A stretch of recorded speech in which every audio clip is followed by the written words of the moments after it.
So let's start with the discussion now. तो ये क्या कह रहा है हमारे से कि मयंक अ स्वीट सेलर, ठीक है, ये कोई मयंक एक स्वीट सेलर करके कोई बंदा है। ये कुछ some quality of three types of sweets लेता है, ठीक है, jalebi, jamun and barfi in this particular ratio. Okay, barfi cost him total of this ना एट द रेट ऑफ इतना, ठीक है। तो इससे बेसिकली आपको ये पता चलेगा कि क्वांटिटी कितनी ली है उसने, है ना। और एक ही क्वांटिटी आपको पता चल जाएगी तो मतलब जस्ट अंडरस्टैंड कि मैं अप्रोच कैसे करना सिखा रहा हूँ आपको, ठीक है।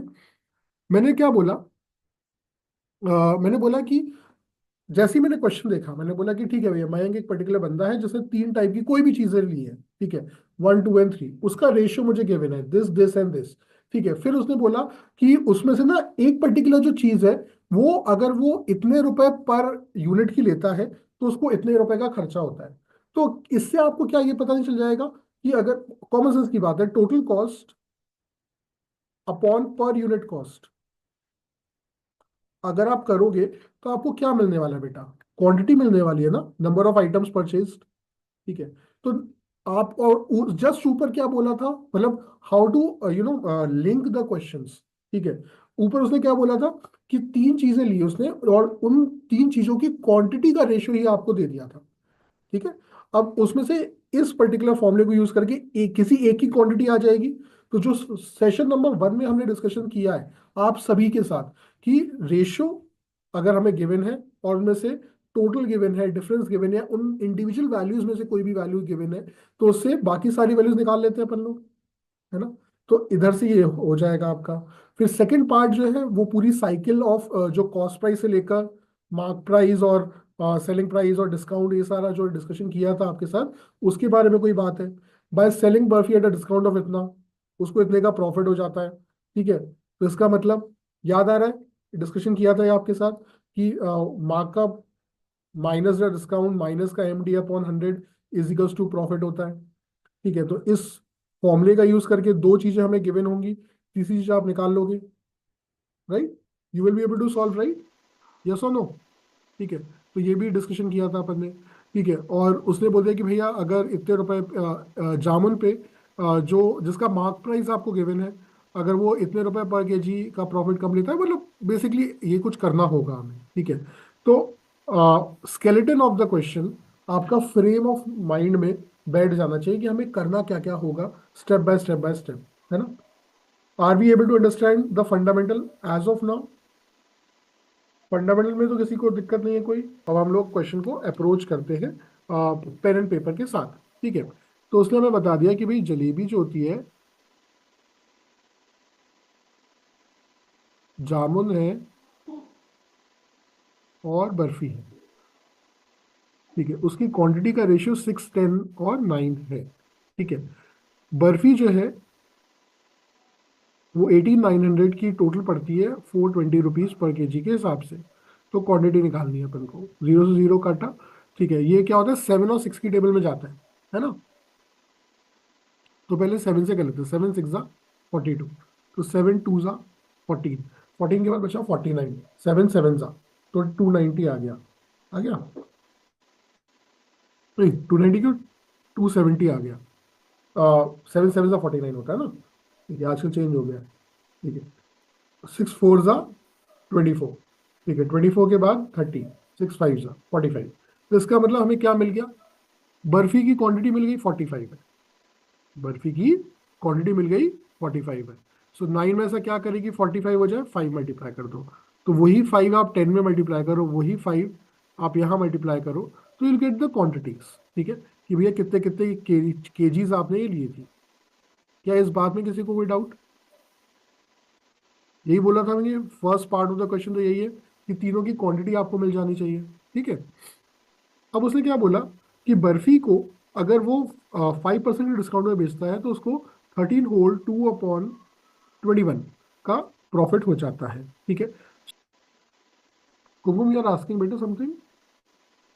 यस सर, वो क्या बोलते, जो आपने 5 मल्टीप्लाई किया था, बस उसमें डाउट था मुझे कि जैसे कि इस मतलब बर्फी की क्वांटिटी हमको दी गई है ना, लेकिन जो मतलब जलेबी मतलब जो हमको रेशोज दिए गए हैं जलेबी, जामुन एंड बर्फी के, वो तो मतलब वो पूरा टोटल स्वीट्स है ना, तो आपने ये 5 मल्टीप्लाई इसमें जामुन में भी क्यों कर दिया और जलेबी में भी क्यों कर दिया, बस बेटा इसमें वो जो प्रॉब्लम। रेशियो गिवन है ना, तो द रेशियो में आप लाइन पढ़ो, बॉट सम, बॉट सम के बाद वर्ड क्या यूज हुआ है?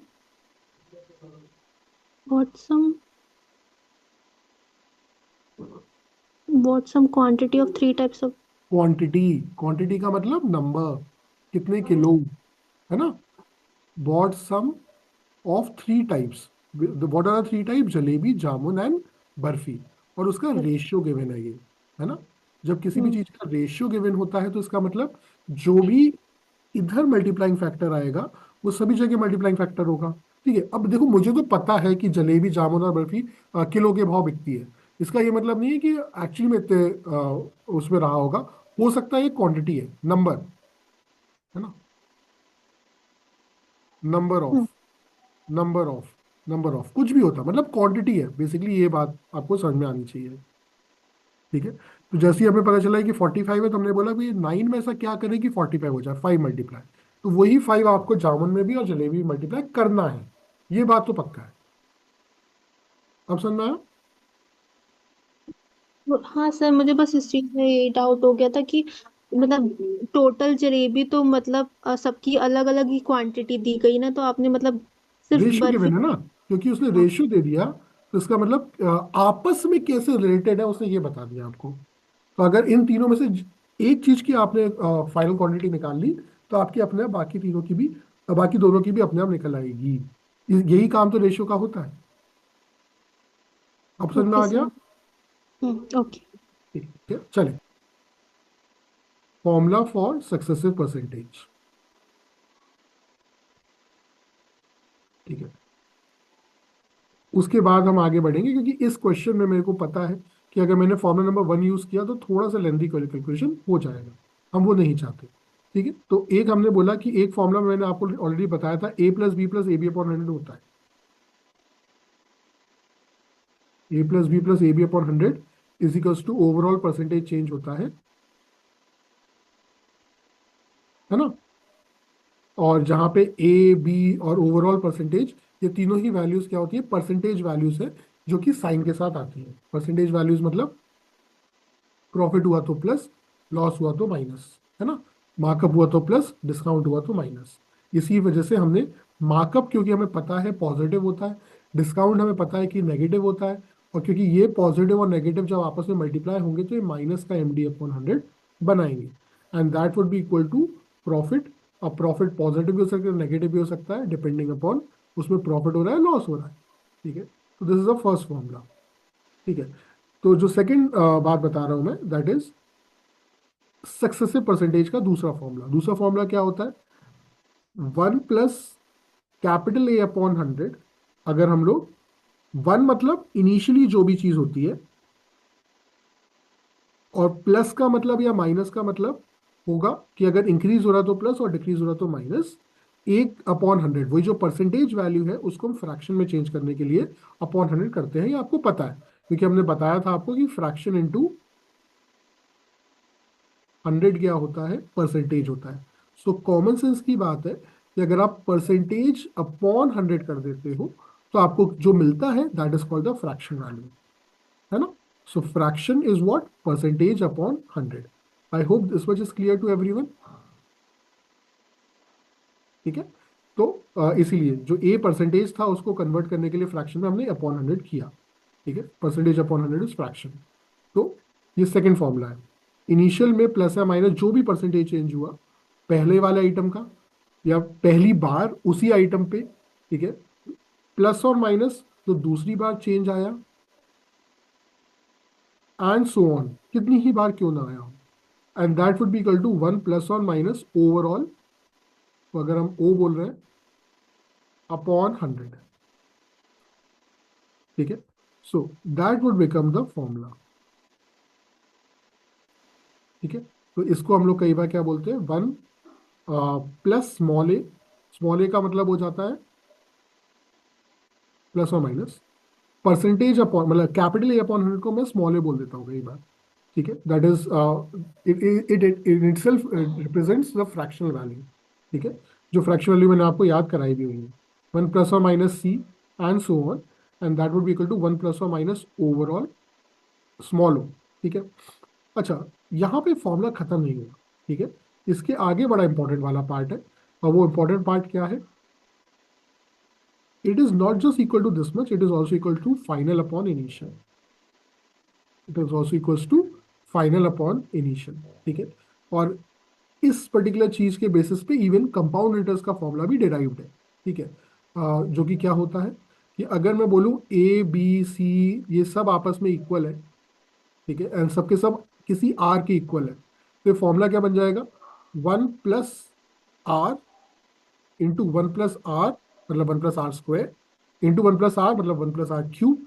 अगर ये एन टाइम्स होता है तो एन। और इस पूरे कंसेप्ट में, ठीक है, इनिशियल, चेंज और फाइनल के कंसेप्ट में, इनिशियल और फाइनल के कंसेप्ट में जो इनिशियल होता है वो प्रिंसिपल होता है, जो फाइनल होता है वो अमाउंट होता है। ठीक है, तो यहां से यहां तक के जो चेंज आएगा, that change would be called interest. Right? तो उस लॉजिक से क्या मैं फाइनल की जगह पे प्रिंसिपल और इनिशियल की जगह पे, सॉरी, फाइनल की जगह पे अमाउंट और इनिशियल की जगह पे प्रिंसिपल लिख सकता हूँ? यस, ये फॉर्मूला बनेगा। इस पी को अगर मैं उठा के यहां रख देता हूँ, इस पी को उठा के अगर मैं यहां रख देता हूं, तो हो जाएगा principal 1 plus small r to the power of n is equals to amount. ठीक है, आप इस स्मॉल आर की जगह पे इसको कैपिटल आर अपॉन 100 भी लिख सकते हो, and that is a formula of compound interest which I guess you already know. ठीक है, प्लीज नोट इट डाउन। ठीक है, तो यहाँ पे उसने क्या बोला? पहली तो उसने मार्कअप नहीं बताया, तो 1 प्लस स्मॉल m अपन लोग छोड़ देते हैं उसको। ठीक है,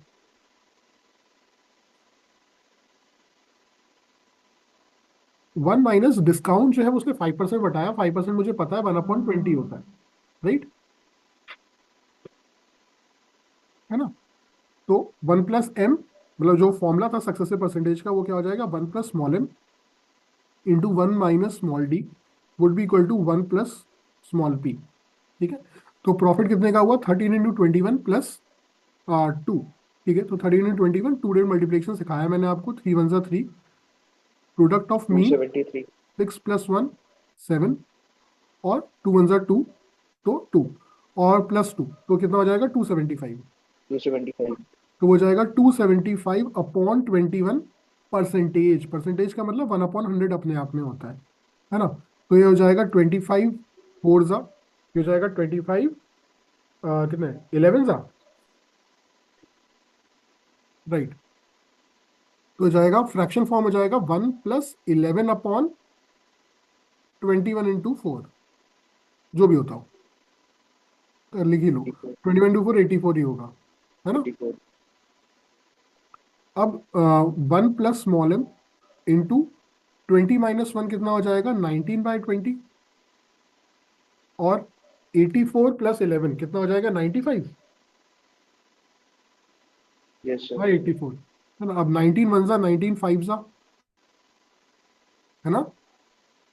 95 हो गया। और 4 की टेबल में 4 5 ज़ा, 4 21 ज़ा। ठीक है, तो 1 + m की वैल्यू कितनी आ गई? 5 × 5 25 25 अपॉन अपॉन 21, 21।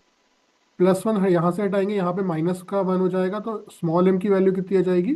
4/21। ठीक है, और ऑब्वियसली इंटू यस। 100 करेंगे तो परसेंटेज वैल्यू आएगी। बट आई गेस कहानी समझ में आ गई होगी आपको। Yes sir.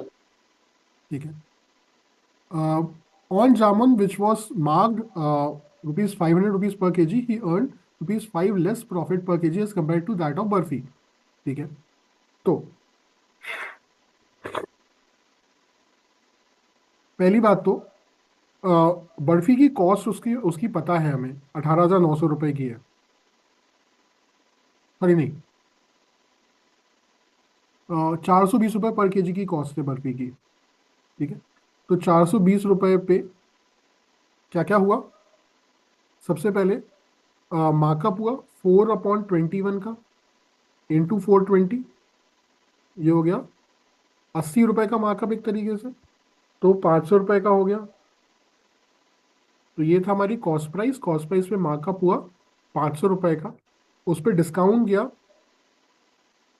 5% का,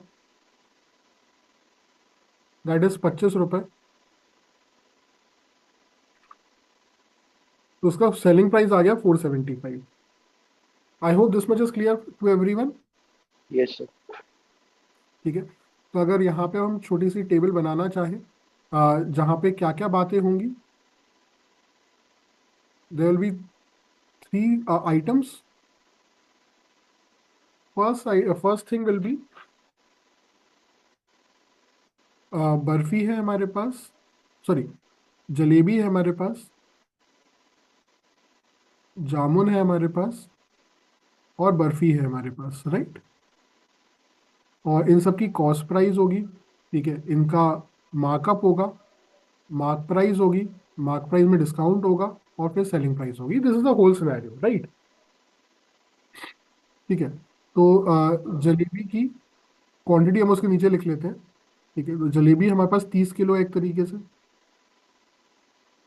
जामुन हमारे पास 50 किलो है, ठीक है, बर्फी हमारे पास 45 kg है। हम जो भी यहाँ पे वैल्यू लिख रहे हैं वो पर आइटम की क्वांटिटी लिख रहे हैं, ठीक है। तो उस लॉजिक से हमें कॉस्ट प्राइस ऑफ बर्फी क्या मिल गया, 420 is the cost price, 80 rupees markup, 500 रुपये मार्क प्राइस, 25 रुपये डिस्काउंट, 475 का सेलिंग प्राइस, ठीक है। So everything we have noted it down, जो भी नीचे लिखा हुआ था, ठीक है। अब आगे का कहानी पढ़ते हैं, ठीक है। उसने क्या बोला अगले आइटम के बारे में, on jamun which was marked at 500 rupees पर kg, ठीक है। सो इसका मतलब mark price of jamun is also the same as barfi, ठीक है। तो उसका मार्क प्राइस 500 है। ही अर्न ₹5 लेस प्रॉफिट, ठीक है। तो यहाँ पे कितने का प्रॉफिट हुआ, कॉस्ट प्राइस से लेकर सेलिंग प्राइस तक के डिफरेंस को ही हम प्रॉफिट बोलते हैं, राइट। ठीक है, इसका मतलब यहाँ पे 55 रुपीज का प्रॉफिट हुआ,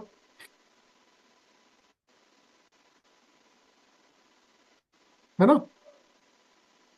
और यहाँ पे उसका कहना है कि 5 रुपए कम का प्रॉफिट हुआ है, इसका मतलब 50 रुपए का प्रॉफिट हुआ है, ठीक है, as compare to that of barfi by selling jamun at a 10% discount, ठीक है। तो 500 रुपए का 10% कितना हो जाएगा, 50 रुपए। तो जब आप 450 की वो चीज़ बेचोगे, ठीक है, तो इसका मतलब आपको 10% का डिस्काउंट हुआ, ठीक है। और ये 450 रुपये है जब आपने 50 रुपये अपना प्रॉफिट मार्जिन ले लिया है, तो उसकी कॉस्ट में इसका मतलब उल्टा 400 रुपये ही होगी। इसका मतलब मार्कअप 50 रुपये हो गया। Is this understood by guys?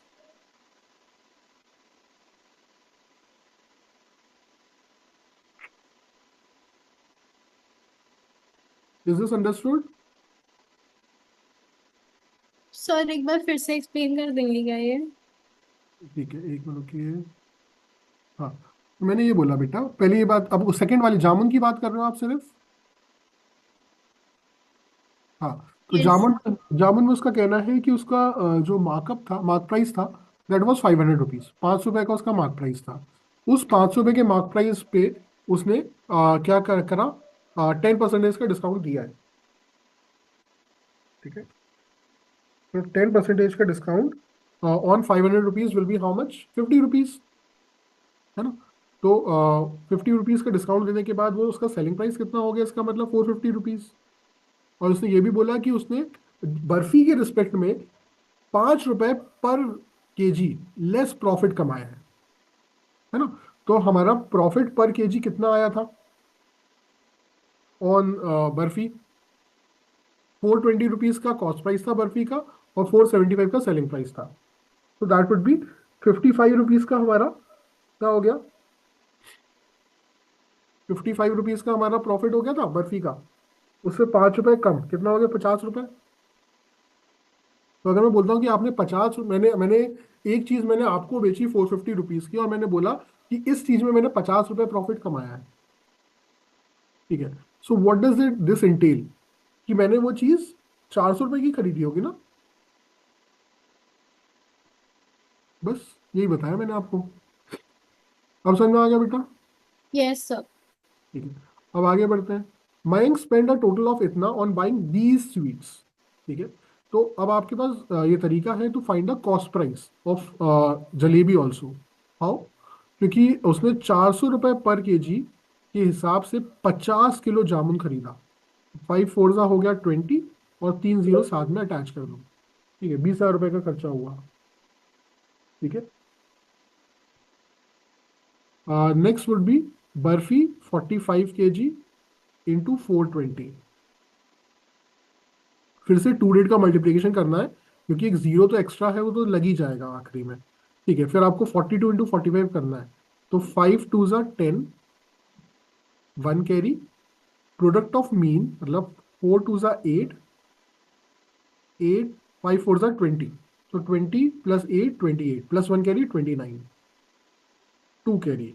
फिर टेंस इंटू टेंस, 4 फोर ज़ा 16, 16 प्लस 2 18। समझ में आ रहा है? 2 मल्टीप्लीकेशन जो हम लोग ने सिखाया था वो ऐसे ही हवा की चीज़ नहीं थी। वो अगर आपको सिंगल लाइन में सॉल्व करना है तो उसके लिए बहुत इंपॉर्टेंट है, राइट। अब इतने चीज से आपका खर्चा कितना हो गया? 38,900 का आपका खर्चा हो चुका है, जिसमें से जो कि कितने में से है? 46,400 में से है। इसमें से माइनस कर दोगे तो आपका आ जाएगा कि जलेबी आपने 30 किलो कितने रुपए की बनाई। ठीक है, सो अगर इसमें अपन लोग 1,100 रुपये ऐड कर देते हैं, 38,900 में अगर 1,100 ऐड कर दो तो 40,000 हो जाता है। ठीक है, है ना। और इसमें 6,400 और ऐड कर दो, डिफरेंस आ जाएगा मतलब आपके पास 7,500। ठीक है, तो इसका मतलब 7,500 is the total cost price of 30 kg। तो पर केजी की कॉस्ट आ जाएगी, जीरो से जीरो गया। ठीक है, 250 रुपीज पर केजी आ गई। Is this understood guys? Is this understood? अरे बताओ। Yes sir. हाँ, ठीक है।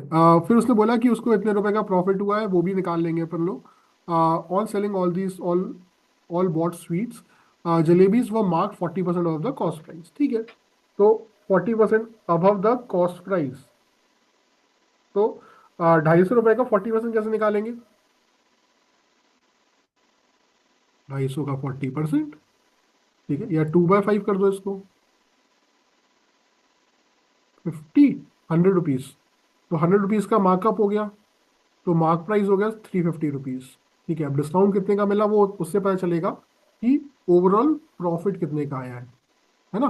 तो अगर आप यहाँ पे देखो तो यहाँ पे 50 किलो मतलब यहाँ पे 50 रुपए का प्रॉफिट हुआ आया है पर केजी का, और चीज बिकी है 50 किलो, तो 2500 रुपए का प्रॉफिट तो जामुन में हो गया। और 45 इंटू 55 अगर हमें करना है, ठीक है, तो फिर से हमें 2 मल्टीप्लीकेशन यूज करना होगा, राइट। सो 5 इंटू 5 25, 2 कैरी, 5 फाइव ज़ा 25, 5 फोर ज़ा 20, 25 और 20 हो गया 45, 45 प्लस 2 47, 4 कैरी, 5 फोर ज़ा 20, 20 प्लस 4 24, सो 2475। सो 2475 का उसका यहाँ प्रॉफिट आया। ठीक है, तो उसने 497075 4975 का उसने प्रॉफिट कमा चुका है ऑलरेडी। ठीक है, अब उसको 5875 माइनस 4975 का प्रॉफिट मिलना है कहाँ से? जलेबी से। तो उसमें 25 रुपये जोड़ दोगे तो 5,000 हो जाएगा। ठीक है, और 875 मतलब 5,875 में 5,000 से कितना डिफरेंस है? 875 का। तो 875 यहाँ पे ऐड अप कर देंगे तो 75 और 25 हो जाएगा 100। ठीक है, तो 900 रुपये आ गया एक तरीके से। सो 900 रुपये का उसका प्रॉफिट हुआ 30 kgs का। तो इसका मतलब उसका 30 रुपीज पर केजी का प्रॉफिट हुआ है। सो 250 रुपये में 30 रुपीज आप ऐड कर दोगे अगर, तो आ जाएगा 280 रुपये। ठीक है, तो डिस्काउंट हो जाएगा 70 रुपये का। Is this understood? भाई एक बार मार्क प्राइस से रिपीट कर देना, वो 350 कैसे आया? उसने बोला बेटा 40% का उसने मार्कअप किया है, मार्कअप परसेंटेज। सो 250 रुपीज पे ही तो 40% किया होगा ना।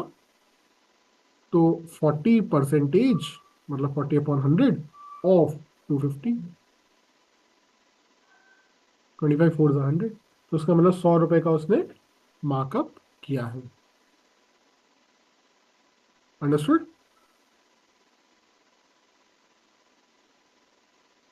सर 250 से कहाँ से आया? क्या? 250 कॉस्ट प्राइस में जलेबी। बेटा यहां से आया ओवरऑल 46,400 रुपीज का उसका खर्चा हुआ था, उसने बताया आपको। 20,000 रुपये उसने यहाँ पे खर्च करे, 18,900 यहाँ पे खर्च करे, तो जामुन और बर्फी में 38,900 का खर्चा हो चुका था। एक्स्ट्रा खर्चा बचा कितना? 7,500 का खर्चा बचा। Okay sir. ठीक, एनी डाउट्स अब? ठीक है, किसी को कोई और एक्स्ट्रा डाउट है? ठीक है, अब फाइंड द भैया वो एवरेज। 25 कहाँ से आया 875 में? आपको 5,875 इज द टोटल प्रॉफिट, और जामुन और बर्फी मिला के 4,975 का प्रॉफिट हो चुका था, उसका डिफरेंस लेना है। ठीक है, अब मैं ये कैलकुलेशन माइंड में कैसे करता हूँ, मैं बोलता हूँ कि भैया 4,975 में ऐसा क्या ऐड करें कि 5,000 हो जाए, 25 रुपए। तो 25 रुपए का डिफरेंस तो है ही। 5,875 में कितना कम करें कि 5,000 हो जाए? 875। तो ये 875 और ये 25 मिला के हो जाएगा 900 रुपये। ठीक है, आप इसको जैसे भी करते हो डिफरेंस, आप ऐसा कर सकते थे। 757500, 58 में से 49 गए, कितना बचा? 9। आप ऐसा भी कर सकते हो, कोई दिक्कत वाली बात नहीं है। तो 900 रुपये का आपका प्रॉफिट हुआ है इन जलेबीज। ठीक है, 900 रुपये का प्रॉफिट हुआ है 30 किलो जलेबी बेचने में। तो 900/30 कर दोगे तो आपका पर केजी का आ जाएगा। समझ में आ रहा है?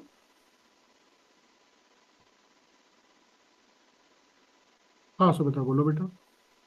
वैसे एक जनरल क्वेश्चन, जैसे यहाँ पे 13 होल बाय 2/21 ऐसे टाइप का आया, तो हम लोग को इसे पूरा सॉल्व करके मतलब परसेंटेज का पूरा फ्रैक्शन निकालना ज्यादा समझदारी होगी, या फिर परसेंटेज को ही जैसे आपने लेके चला वो ज्यादा समझदारी होगी? नहीं देखो, अगर हमें जितने 1/1 से लेकर 1/30 तक के आपको याद कराए हैं उनमें से कोई होता है तो समझदारी वही है कि वो वाले यूज कर लो, है ना। लेकिन अगर जैसे ये वाली वैल्यू आई तो यहाँ पे मेरे को भी नहीं पता क्या होता है ये, है ना। तो यहाँ पे तो हमें करना ही पड़ा ना उसको बेटा, है ना। तो तो मतलब उसको पूरा अगर, फ्रैक्शन निकाल के। हाँ मतलब आपको ये चीज पूछनी चाहिए थी कि सक्सेसिव परसेंटेज का फॉर्मूला कहाँ पे यूज करना चाहिए, कौन सा वाला। ठीक है, तो जब आपके पास ऐसी सुंदर वैल्यूज होती हैं, ठीक है, जैसे 20, 25, 40, 50, है ना, तो वहां पे a+b+ab% वाला फॉर्मूला बढ़िया वर्क करेगा आपका। ठीक है, लेकिन जैसे ही आपकी वैल्यूज गंदी हो जाती है, कम से कम एक वैल्यू भी गंदी हो जाती है, तो वहां पे उस फॉर्मूले से बेटर रहेगा आप ये वाला फॉर्मूला यूज करो जो अभी बताया। ठीक है, उसे बोला average cost price of all the 3 sweets together. ठीक है, सो एवरेज कॉस्ट प्राइस कितना हो जाएगा बेटा? 250 +400 + 420, 820, 820 और 200, 10,020 +50, 10,070, 1070 डिवाइडेड बाय 3 कर दो। 3 क्यों कर दो? Divided by total KGs, total weight कितना है? 50 और 30, 80, 80 + 40, 120, 125, 125 कर दोगे तो आंसर आ जाएगा। नहीं सॉरी, अच्छा, हाँ यहाँ पे थोड़ा सा अच्छा क्वेश्चन है बिल्कुल। ठीक है, एक इंपॉर्टेंट बात यहाँ पे बताने को मिल रहा है आपको। ठीक है, यहाँ पे आप क्या कर सकते थे? 250 × 30 करो, 400 × 50 करो, या 420 × 45 करो, या ऑलरेडी इस क्वेश्चन में तो गिवन ही है ना कि आपने 46,400 की खर्चा किया ऑन बाइंग दीज स्वीट्स, है ना। तो इसका मतलब टोटल कॉस्ट प्राइस ही तो होगी वो। तो टोटल कॉस्ट प्राइस में से टोटल क्वांटिटी सब डिवाइड कर दो, तो कितना आया? 125, है ना। और 46,400 को क्या मैं 464 × 100 बोल सकता हूँ? हाँ, ठीक है, तो हो जाएगा 25 4 ज़ा 25 5 ज़ा। ठीक है ना। तो इसको भी × 2 और × 2 और कर दो तो नीचे डिनोमिनेटर में 10 आ जाएगा, और ये हो जाएगा 4 2 ज़ा 8, 8 4 ज़ा 32, है ना, 6 8 ज़ा 48, 48 + 3 51, 5 कैरी, 8 4 ज़ा 32, 32 + 5 37। सो ये हटाओगे तो एक डेसिमल यहाँ आ जाएगा 471.2, which is b option. Understood?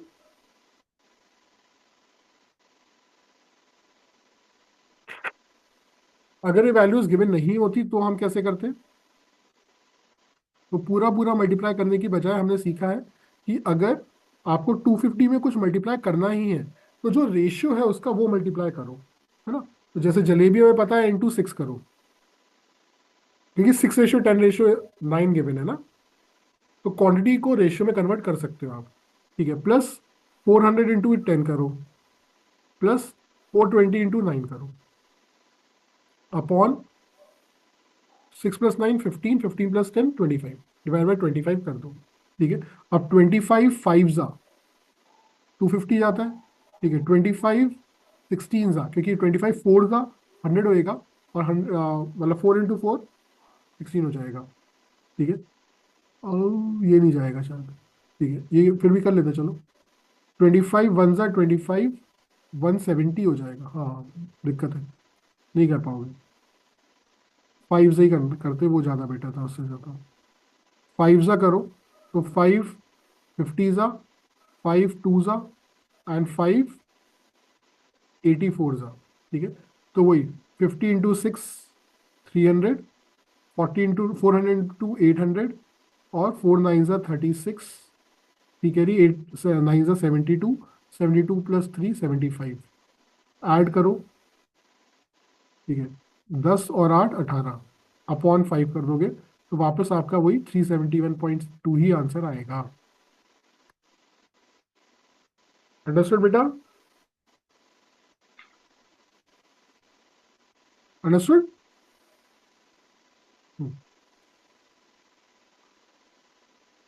400 नहीं कटेगा, मतलब 400 भी कट सकता था, मैंने 10 काट दिया।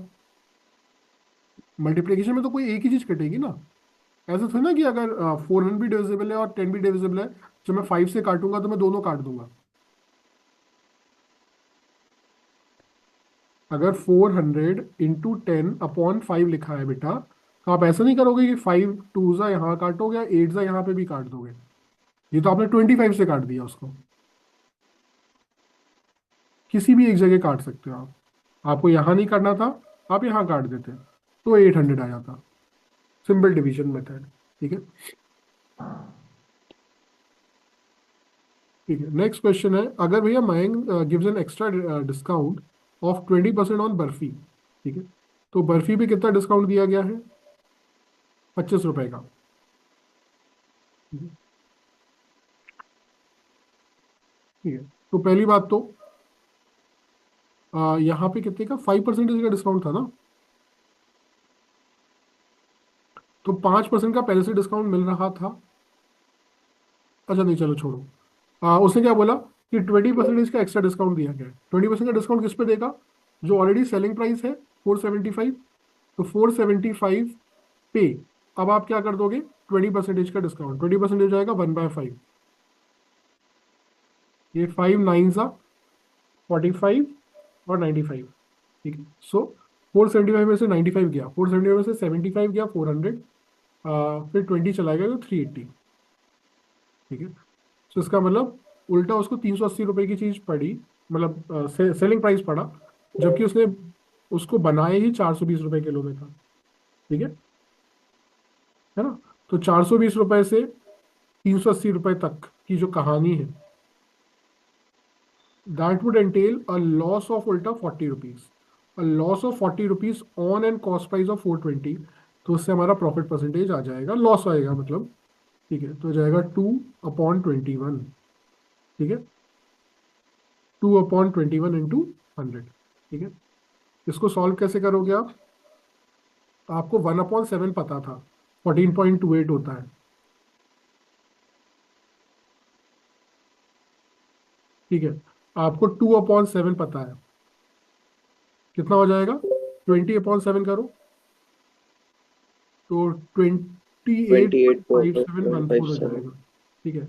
इसका 1/3 कर दो तो 7/20 2/21 आ जाएगा, हाँ। डिवाइड बाय 3 करो तो ये कितना आएगा? 3 9 जा 27, ठीक है।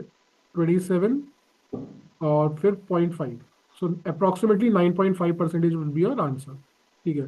Approximately 9.5 would be D option, क्योंकि लॉस है ना। तो ये जो डी ऑप्शन है वो आपका आंसर हो जाएगा। ठीक है, अब देखो ये 113 क्वेश्चन कितना ही लल्लू क्वेश्चन है। ठीक है, कि अगर आपने पूरा सॉल्व नहीं भी किया होता, आपके पास कम टाइम भी बचा होता, ठीक है, लेकिन आपने सिर्फ इतना सॉल्व कर लिया होता कि ये 30 किलो, 50 किलो और 45 किलो तक की कहानी आपकी आ चुकी होती, जो पहली ही लाइन में आ गई थी आपकी, है ना, तो भी क्वेश्चन अटेम्प्ट कर सकते थे आप। ठीक है, तो कोई नहीं कह रहा कि आपको जो क्वेश्चंस केसलेट्स अटेम्प्ट करने हैं, अगर आखिरी के 3 मिनट बचे हैं, कम से कम उसका स्केलेटन तो बनाओ और फिर एक बार क्वेश्चन देख लो। जो एक आध दो लल्लू क्वेश्चन होंगे, कम से कम वो तो कर पाओगे आप, राइट। ठीक है, अगले 2 क्वेश्चन एक बार देखो and try to attempt it. Okay, next वाले का सी आ रहा है, if 10 kg of jamun was wasted away due to some reason, ठीक है, फाइंड प्रॉफिट और loss percent by selling the remaining jamun as per the given condition. मतलब जामुन की बात हो रही है, राइट। सो 400 रुपये किलो का जामुन था, इंटू 50, तो 20,000 रुपये का खर्चा तो हुआ ही है ना। पहले तो जामुन बनाए होंगे तभी तो वेस्ट हुआ। ठीक है, तो उसकी जेब से जो खर्चा हुआ है वो हुआ है 20,000 रुपये का। ठीक है, और jamun as per the given condition बोला है, इसका मतलब जामुन की जो सेलिंग प्राइस है वो चेंज नहीं हुई है आपकी, वो अभी भी 450 की 450 है। लेकिन इस बार जो जामुन का जो सेल की क्वांटिटी है वो 10 किलो कम हो गई है, मतलब 40 किलो हो गई है। तो 2 जीरो आ गए यहाँ से। 45 का इंटू 4 करोगे मतलब 45 के डबल का भी डबल, 45 का डबल हो गया 90, 90 का डबल हो गया 180, सो 18,000 रुपये। तो इसका मतलब 20,000 रुपये की आपने चीज़ बनाई, 18,000 रुपये की चीज़ आपने बेच दी, तो इसका मतलब 2,000 रुपये का हो गया आपको लॉस। 2,000 का लॉस अपॉन 20,000 दिखने में ही समझ में आ रहा है 1/10 होगा, so that would B 10% loss. A option, right. अगला क्वेश्चन जो है वो वही क्वेश्चन है जो मैं आपसे इतने टाइम से चिल्ला चिल्ला के बता रहा हूँ। मोर देन लेस देन के बाद में जो नाउन आता है उसको हम रखते हैं नीचे, है ना। और मोर देन लेस देन आ रहा है, इसका मतलब उससे पहले जो भी नाउन आ रहा है वो, और ये कंपेयर हो रहा है, मतलब डिफरेंस लिया जा रहा है उनका। तो इसका मतलब द कॉस्ट प्राइस पर केजी ऑफ बर्फी, ठीक है, वो was what percentage less than. Less than मतलब ये लेस है तो उसके पहले लिख देंगे अपन लोग मार्क प्राइस ऑफ पर केजी ऑफ बर्फी का डिफरेंस अपॉन मार्क प्राइस, क्योंकि देन के बाद में जो नाउन आया that is mark price of barfi into 100। ठीक है, तो mark price of barfi minus cost price of barfi.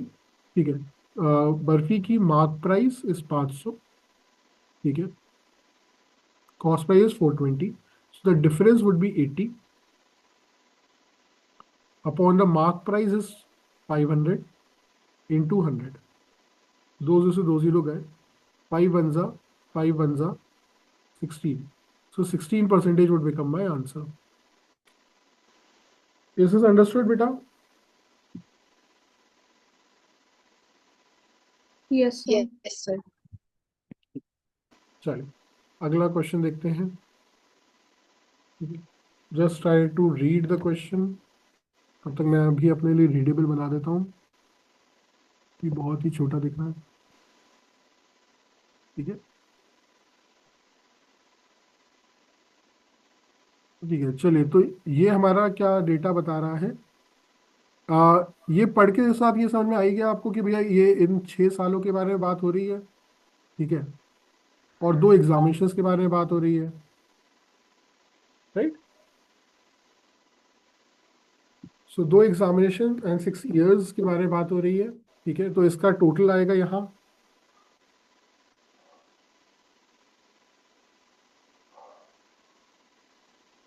Her year का इंफॉर्मेशन आएगी यहाँ।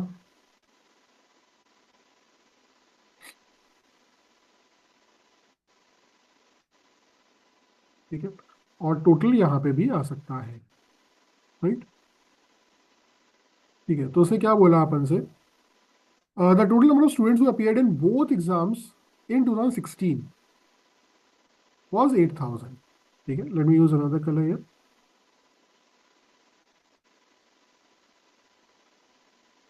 ठीक है, सो इन 2016 जो टोटल नंबर ऑफ लोग है वो कितने हैं, 8,000 है। ठीक है, ये डेटा अपन को मिला। ठीक है, अब while in 2013 it was, in 2013 it is 5,800, ये डेटा हमें मिला। And average number of students who appeared in IELTS in 11 and 13 is 3100. In 11 and 13 IELTS में appear करने वाले लोग का एवरेज जो है वो 3100 है, and is in the ratio of 8. हाँ, तो मतलब ये दोनों चीजों को हम एक साथ कंबाइन कर लें. ठीक है, कि IELTS इन 13 और IELTS इन 11 एंड IELTS इन 13 का जो रेशियो है दैट इज 18:13. तो इसका टोटल कितना हो जाएगा 31, और इसका जो एवरेज है वो है 62. well सॉरी, एवरेज जो है वो है 3100, तो उसका टोटल हो जाएगा 6200. इसमें कोई डाउट? सो यहाँ पे जो मल्टीप्लाइंग फैक्टर है वो हो जाएगा 200 का. सो 13 इंटू 200 करो, ये हो जाएगा 2600. 18 इंटू 200 करो तो हो जाएगा 3600. Is this understood? भैया वो 6200 कैसे आएगा? बेटा दो चीजों का एवरेज अगर 3100 है तो उसका टोटल क्या होगा? सम upon number is called average. जैसे ये नंबर की जगह पे मैंने 2 लिख दिया, एवरेज की वैल्यू 3100 लिख दी, तो सम की वैल्यू 6200 नहीं हो गई?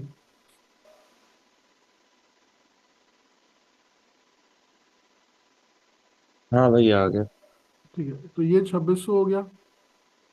इन दोनों का डिफरेंस लोगे तो 8 में से 6 गए 2, 5 में 2 गए 3, 3200 रुपये हो गया. मतलब रुपए नहीं, मतलब नंबर ऑफ स्टूडेंट्स हो गए. ठीक है, student who appeared in CLAT in the year 2015 are. अब वो ये इंग्लिश वाले इंग्लिश को कैसे पढ़ते हैं वो इस लाइन से आपको पता चलेगा. ठीक है, ठीक है. Student who appeared in CLAT in the year 2015. ठीक है, सो आर क्लैट इन 2015 आर मतलब इक्वल टू 33 होल 1/3, मतलब इनिशियल के रिस्पेक्ट में मोर मतलब प्लस 33 होल 1/3 का मतलब 1/3. Then the students who appeared in IELTS in 2015. ठीक है, तो इसका मतलब CLAT in 15 upon IELTS in 15 का जो रेशियो है that is going to be 3 + 1 4/3. Is this understood? Yes, sir. ठीक है, तो उसी डेटा को यहाँ पे लिख लो. CLAT in 15. हाँ युगाशी बोलो बेटा. So please could you repeat this one step again? C15 equals to 1 + 1/3 वाला. हाँ, तो इसको बेटा इंग्लिश को कैसे पढ़ना है और मैथ्स में कैसे लिखना है वो इस एग्जाम्पल से समझा रहा हूँ मैं आपको. ठीक है, तो उसने बोला क्या, CLAT the students who appeared in CLAT in the year 2015. ठीक है, क्लैट इन 2015 मतलब C इन 2015, आर का मतलब, इसका मतलब, विल बी का मतलब, बिकम्स का मतलब, सबका मतलब क्या होता है? इक्वल टू का साइन. ये बात समझ में आई? Yes sir. इतना परसेंटेज मोर, मोर का मतलब प्लस का साइन. ठीक है, वो परसेंटेज का मतलब 1/3, और जब भी जो भी होता है वो इनिशियल के रिस्पेक्ट में होता है, इसलिए इनिशियल का मतलब 1 होता है. ठीक है, सो 1 होल 1/3 ऑफ किसके रिस्पेक्ट में बात हो रही है? IELTS in the same year, मतलब IELTS इन 2015 के बारे में ही बात हो रही है. ठीक है, तो इस IELTS इन 2015 को उठा के अगर मैंने नीचे इसके क्लैट ऑफ 2015 के नीचे लिख दिया तो ये ऐसे बन गया, और 1 + 1/3 हो गया 4/3. ये समझ में आ गया? ये सर मुझे ये पूछना था कि सर अगर यहाँ पे 33 1/3 की जगह कुछ और नंबर होता जैसे 25% मोर या फिर कुछ ऐसा ही 1/4 लिख 30% देते हैं. तो भी ठीक है सर, +1 के साथ ना. हाँ, 1 प्लस ये तो 33 और 1/3 की वैल्यू है. Yes sir. 14.2 तो 1/7 लिखते हैं. ठीक है, clear sir. The total number of students who appeared in 2016, ठीक है, which is 8,000. 8,000 is का मतलब इक्वल टू 25% मोर, मतलब 1 + 1/4. समझ में आया? Yes sir. ठीक है, the total number of students who appeared in 2016 is 8,000 is मतलब इक्वल टू 25% मतलब 1/4, मोर का मतलब प्लस, देन का मतलब 1, ठीक है। The number of students who appeared in 2011, so total number of students who appeared इन 2011, ये वैल्यू आई हमारी, ठीक है। तो ये कितना हो गया, 4 + 1, 5/4 इंटू द टोटल ऑफ 11, ठीक है। तो 5 1 जा कितना बचा, 30, तो 5 6 जा 1600, और 1600 इंटू 4 करोगे तो कितना आएगा, टोटल ऑफ 11 आ जाएगा, that would B 6400। Any doubts?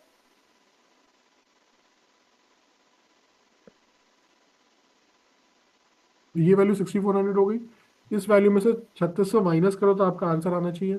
6400 में से अगर हमने 3400 माइनस किया होता तो आधा 3000, और 3400 200 और सब्ट्रैक्ट करना है तो हो जाएगा 2800। Is this thing understood guys? Yes sir. Sir हाँ जी बोलिए। जैसे सर 2016 में सर टोटल स्टूडेंट्स सर 8000 थे, हम्म और इसमें 25% मोर दिया हुआ है, तो हम लोग अगर 25% निकाल लें 8000 को, उससे माइनस कर दें तो? नहीं,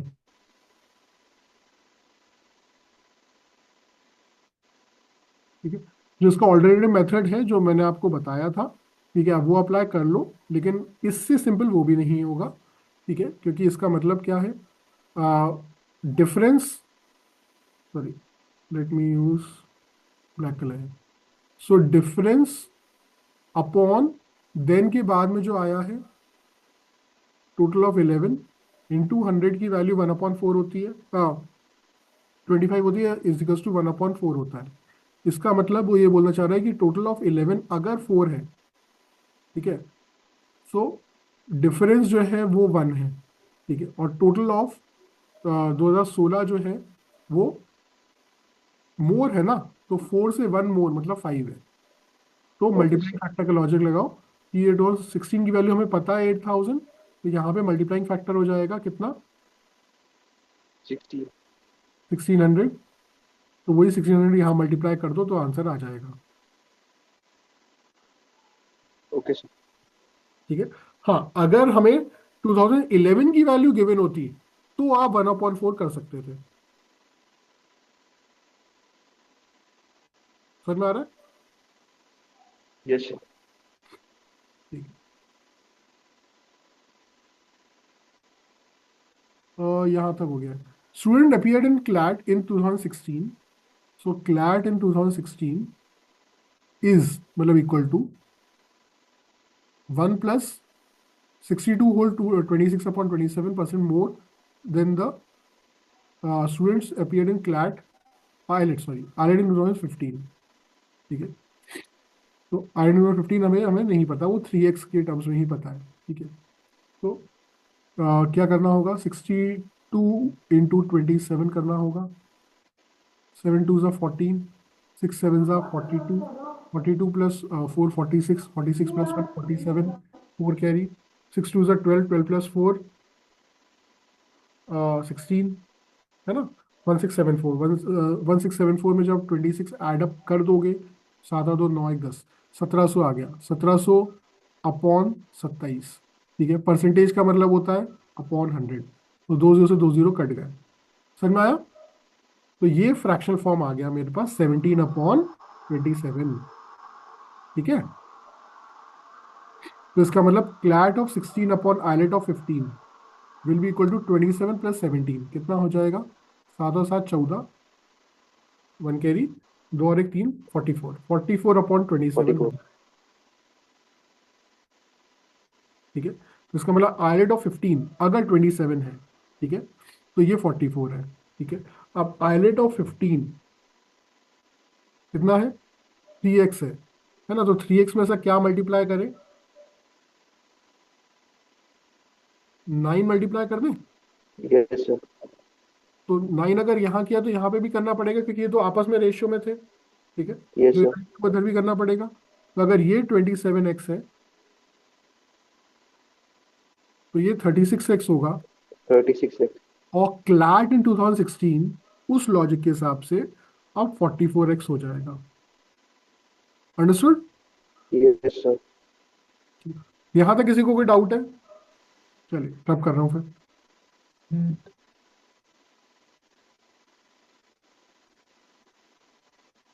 ठीक है, the ratio of total students who appeared in 16 and 15 is, ठीक है, सो टोटल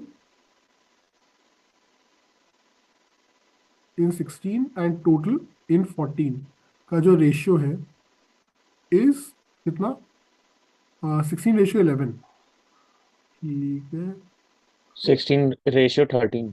हाँ ठीक है। टोटल इन 16 की वैल्यू मुझे पता है 8,000 है, 8,000, multiplying factor will be how much, 500।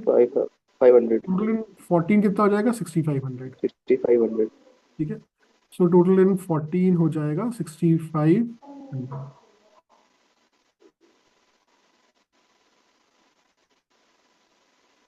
ठीक है। The total number of students who appeared in CLAT in all the 6 years is 21,000।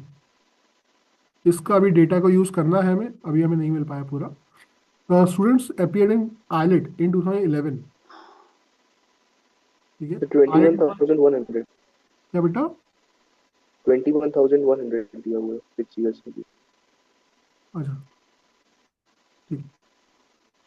Student appeared in IELTS in 2011 is same as students appeared in CLAT in 2015। So CLAT in 2015 कितना था, 36,600।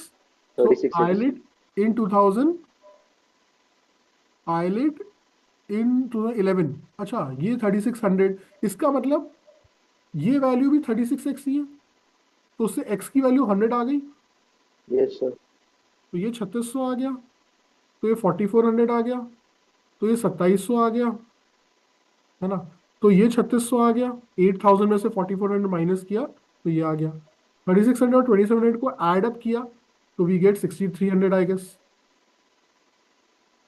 है ना, yes sir. तो ये आ गया, ठीक है, और हाँ अभी तो ये आया, ठीक है। Student appearing clad in 2012 is 700 more than the students appeared in same exam in 2014। तो इन दोनों की जो डिफरेंस है वो 700 का है, ठीक है, तो अगर यहाँ पे वैल्यू a है तो a प्लस 700 यहाँ होगा। Student appeared in IELTS in 2014, IELTS in 2014 is 1,200 less than that in the 12, ठीक है, सो यहाँ पे ये 1200 लेस है, ठीक है, तो अगर यहाँ b है तो यहाँ पे, या ये भी बोल सकते हैं कि अगर ये 6,500 है तो ये वाली वैल्यू कितनी हो जाएगी, 6,500 माइनस है, ठीक है, सो इन 2014 इज लेस, तो इसका मतलब इससे 1200 ज्यादा 2012 में होगा, ये बोल सकते हैं, यस सर। ठीक है, तो इससे 1200 ज्यादा कर दो तो कितना हो जाएगा, 7,700 माइनस ए हो जाएगा ये, ठीक है, तो इन दोनों का जो टोटल है वो कितना आ जाएगा, प्लस ए से माइनस ए काट दो तो ये तो 8,400 ही हो जाएगा, राइट। Yes sir. अब इन सब का टोटल निकालो, 2,800, 3,200 हो गया 6,000, 6,000 और ये 4 4 8,000 ये हो गया, तो 6,000 और 8,000 14,000 हो गया, ठीक है, 14,000, 21,100 में से 14,000 माइनस करो तो 7,100 आ जाएगा, तो इसका मतलब हम बोल सकते हैं कि 2a plus 700, a plus 700 plus a की वैल्यू होगी 2a प्लस 700, ये 7,100 अगर हुआ, ठीक है, इसमें से 700 अगर माइनस किया तो हो गया 7,000 में से 600 कम 6,400, तो a की वैल्यू आ गई 3,200। Is this okay? Yes sir. इसमें 700 ऐड कर दोगे तो ये हो जाएगा 3,900, ठीक है, ये 6,500 माइनस ए है तो ये हो जाएगा 5 से 2 गए 3, ये 3,300 हो गया, ठीक है, इसमें क्या ऐड कर दो, 1,200 ऐड कर दो, ठीक है, तो ये 4,500 हो गया, ठीक है, ठीक है, so we got all the data, इसका मतलब है ना, इन सब का ऐड अप करोगे तो आपके पास आइलेट का टोटल आ जाएगा, इन सब का ऐड अप करोगे तो ग्रैंड टोटल भी आ जाएगा। Is it understood guys? In which year total number of students who appeared in both the exam is the third highest? ठीक है, मतलब इसका in both the exams is the third highest, तो highest है ये, sorry 2012 का 8400। ये highest है, मतलब ये रैंक 1 है, ये रैंक 2 है, ठीक है। सो थर्ड हाईएस्ट ये हो जाएगा, 2014 हो जाएगा इसका मतलब। Yes sir. What is the respective ratio between the students who appeared in CLAT in the year 11, 12 and 14 together? Okay. So CLAT में 11, 12 and 14, CLAT में 11, 12 and 14 कितना हो गया?